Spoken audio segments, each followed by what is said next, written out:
Airport बन्ने, plain नउड्ने, bus park बन्ने, बस नगुड्ने भनेको काम के हो?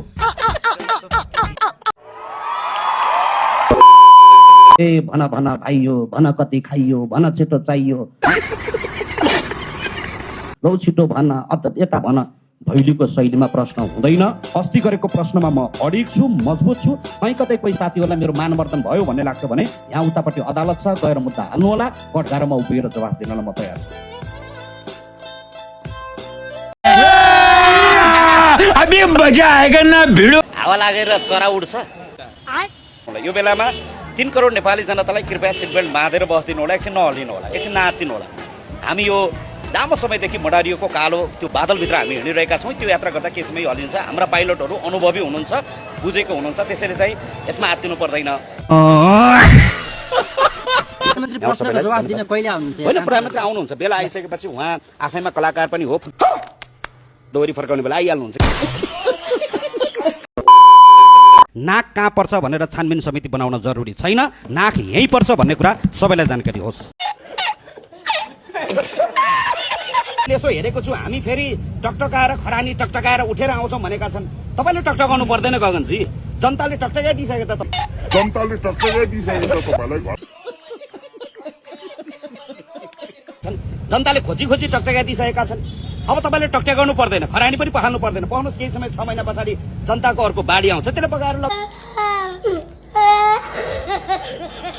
दिन्छ। तपाईँले सफा गर्नु पनि पर्दैन। अब मैले यसो सुनेको छु, कहीँ कतै काङ्ग्रेस आएन भने, एमाले आएन भने लोकतन्त्र, गणतन्त्र, संविधान खतरामा पर्छ भनेर। तपाईँ नकराउनुहोस्, खतरामा पर्दैन।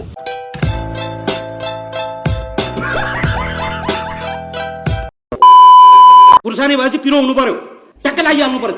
कानुन भएपछि कार्यान्वयन हुनु पर्यो। फेरि प्रहरी हाम्रो साथी हुनुपर्छ, साथीसँग मनका कुरा मनकै तरिकाले गर्न पाउनुपर्छ। लुगा लाउन ल्याएको हो भने लुगा लाएको देखिनु पर्यो। त्यहाँ राउटेलाई लुगा दिने भनेर चाहिँ मुख्यमन्त्री गएर त्यहाँ दिने, भोलिपल्ट राउटे नाङ्गे बुतुङ्गे हिँडेको छ बजारमा।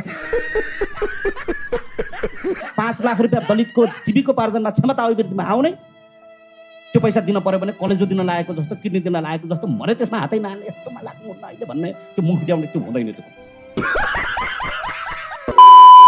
त्यो उसै माग्ने आएको छ र उसै माग्ने आएको छ र, म त उसै गाइने आएको छ र उसै गाइने आएको छ र, म यसै सुकुमासी उसै दलित डराउँदैन भाइ। प्रधानमन्त्री भएका मान्छेलाई पद फुस्केला भन्ने डर छैन। म भोलि सिडिओ हुने होइन, डिएसपी हुने होइन, प्रधानमन्त्री हुने होइन, मलाई के मतलब छ? जसलाई मुद्दा लागेको छ उनले मुद्दा लड्ने हो, चुनाव लड्ने होइन। जनताले केपी ओलीलाई जेल हाल भनेका छन्, भोट हाल भनेका छैनन्। अभी मजा आएगा ना भिडो। यस्ता अपराधीहरूलाई चाहिँ तत्काल तह लाउनु पर्छ।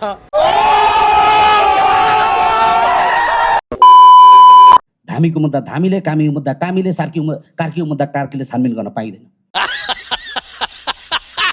रवि लामिछानेले धेरै मञ्चमा उभिएर भन्नुभयो, आमा बालनले देश बनाउँछ। हो आमै, बालनले देश बनाउँदैछ, रवि लामिछानेले देश बनाउँदैछ। त्यो भन्दै गरेको देशको साँची तपाईँ पनि बस्नुपर्छ, हामी पनि बस्नुपर्छ। मान्छेको जुनी एकैचोटि हो, मरेर गएको मान्छे फर्केर आएको कहीँ कतै बाटोमा भेटेका छैनौँ। सुन्तलामा भिटामिन पाइन्छ, अन्डामा भिटामिन पाइन्छ, जुत्तामा पाइने भिटामिन के हो, मोजामा के भिटामिन पाइन्छ? हरामी हो बेटा। अरू त अरू हुन्थ्यो सभापतिज्यू। लट्ठी खरिदमा, भाटा खरिदमा भ्रष्टाचार भएको छ। भाटा खरिदमा भ्रष्टाचार हुन्छ न, अब भाटा हान्नुपर्ने को लाग्यो फेरि? ती जनतालाई हान्ने, ती भ्रष्टाचार गरेको, खरिद गरेको भाटा लगेर जनतालाई हान्ने भन्ने हुन्छ? हाल पूर्जा दिनुहुन्छ भने मैले फेरि पनि भने, यो भिडियो खिचेर गगन थापालाई पठाइदिनु होला, केपी ओलीलाई पठाइदिनु होला। तर यहाँका गरिबहरूलाई अगाडि देखाएर फिता लिएर नाप्दै हिँड्ने, नापेको नापै 15 सालबाट नाप्न लागेको नापी मात्रै रहने, नाप्ने मात्रै काम गरिन्छ भने अब तिमीलाई पनि नापिन्छ। यो कुरा विचार गर्ने। फेरि कतै कोही साथीहरूलाई मेरो मानवर्धन भयो भन्ने लाग्छ भने यहाँ उतापट्टि अदालत छ, गएर मुद्दा हाल्नु होला। कठघारामा उभिएर जवाफ दिनलाई म तयार छु। अहिले एनजिओको तलको तालिम फेरि कस्तो खालको हुन्छ? माछालाई पौडिन सिकाउने, चितुवालाई दौडिन सिकाउने, लाफिङ बुद्धलाई हाँस्न सिकाउने, भालेलाई बाँच्न सिकाउने। हामी त गरिरहेछौँ नि हजुर, भाले बाँसिरहेछ नि त भन्ने कुरा। हामीलाई पनि यसो बोलाउनु छ साथीहरू। अहिले पनि म बस्दै गर्दा फोन आएको थियो, भोलि यो फलाना होटलमा आइँदैन। यो भने बापत दलितका साथीहरूले मलाई कुनै पनि कार्यक्रममा बोलाउनु हुँदैन। आजको मितिबाट मलाई त्यहाँ अतिथिको रूपमा कुनै पनि एनजिओले नबोलाउनु मलाई कुनै आपत्ति छैन। शाह कालीगण्डकी बनेर आउनुभयो, रवि लामिछाने मर्स्याङ्दी बनेर आउनुभयो, देवघाटमा मिसिनु भयो, अब नारायणी बनेर बग्दैछ। नारायणीमा कतापट्टिको कालीगण्डकीको पानी हो, कता हो मर्स्याङ्दीको पानी, कसरी छुट्याउनुहुन्छ तपाईँ? होइन, अब यो पानी एउटै भएर सागरमा जान्छ। अब यो बीचबाट हामीले कहीँ कतै चिएर कहीँ कतै साइड लागेर एउटा गुट बनाउन लाग्यो भने त्यो ताल बनेर त्यही जमेर बस्छ, बग्ने साथीहरू सागरमा पुग्नु। कहीँ कतै अहिले मैले यसो सुन्छु त्यहाँ पर त लामो समय हामी त यो मुद्दा लिएर प्रहरी कहाँ पुगेका छौँ। पहिला सुरुमा प्रहरीले मुद्दै लिन मान्दैन, मुद्दा लियो भने पनि यो मेलमिलाप गर्न पर्यो, यो मिलाउनु पर्यो, भोलि समाज भड्किन्छ। यो जातीय विभेदको क्लास दलितलाई दिने होइन के, त्यो जसले जातीय विभेद गरेको छ त्यसलाई क्लास दिने हो। त्यसलाई अस्ति हाम्रो प्रधानमन्त्रीको उम्मेदवारले भने जस्तो बाटो नबनाउनेलाई पाता बाँध्ने हो कि भाटा हान्ने हो कि के हान्ने हो, मेरो यसमा पनि स्पष्ट छ कुरा। अस्तिसम्म ट्वाक्क हान्ने भन्ने एउटा भाइरल भइरहेको थियो, यो हान्नुपर्ने कुरा हान्नुपर्छ, स्पष्ट छ मेरो यो विषयमा चाहिँ।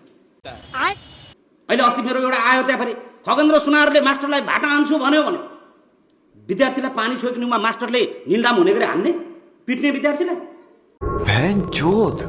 हिजो माइतीघर मण्डलामा बस्दै गर्दादेखि जाजरकोटको भेरी नदीको किनारबाट घडी भन्दा बढी हतकडी, मिठाई भन्दा बढी पुलिसको पिटाई खाएर आएको एउटा त्यो पीडाको, त्यो घृणाको, त्यो अपमान, त्यो अन्याय सहेर आएको एउटा पीडित हुनुको नाताले मलाई यो सांसदको पद जिम्मेवारी राज्यले दियो, बाँके 3 नम्बर क्षेत्रले दियो, त्यो गाउँको ऋण तिर्नै बाँकी छ, गुण तिर्नै बाँकी छ। पर्छ अँध्यारोमा झटारो हानेको जस्तो ट्याक्कै लाग्यो भने हेर हामीले त अँध्यारोमा पनि झटारो लगायो भने मैले मेरो कुरा टुङ्गायो हजुर, मेरो कुरा सकाए। यो अलिकति हामीसँग लक्षित कार्यक्रम भएको हुनाले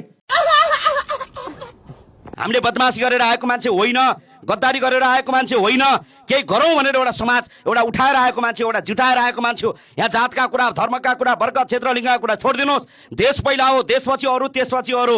हाम्रो थर नेपाली हो, हाम्रो घर नेपाल हो। गगन थापाले नै रवि लामिछानेलाई थुनेका हुन्। सबैभन्दा बढी डर कसैलाई छ अहिले यो मुद्दामा भने त्यो गगन थापालाई र आरोजु देउवालाई मात्रै छ। त्यो अदालत कसको होइन, त्यो कुरा होइन। हामीले के भन्यौँ यहाँ के भन्यौँ हामीले, तपाईँले भनेको सुन्नुहोस्, एउटा पढे लेखेको बुझेको पत्रकारिताको ब्याकग्राउन्डबाट आएको एउटा सामाजिक अगुवा खगेन्द्र सुनार के भन्दैछ भने हामी स्वतन्त्र न्यायपालिकाको पक्षमा छौँ। नेपालको संविधानले जस्तो खालको न्यायपालिकाको परिकल्पना गरेको छ त्यो न्यायपालिकाले त्यो आफ्नो तदबिजले काम गर्न पाओस्, हामीले त्यो पक्षमा छौँ।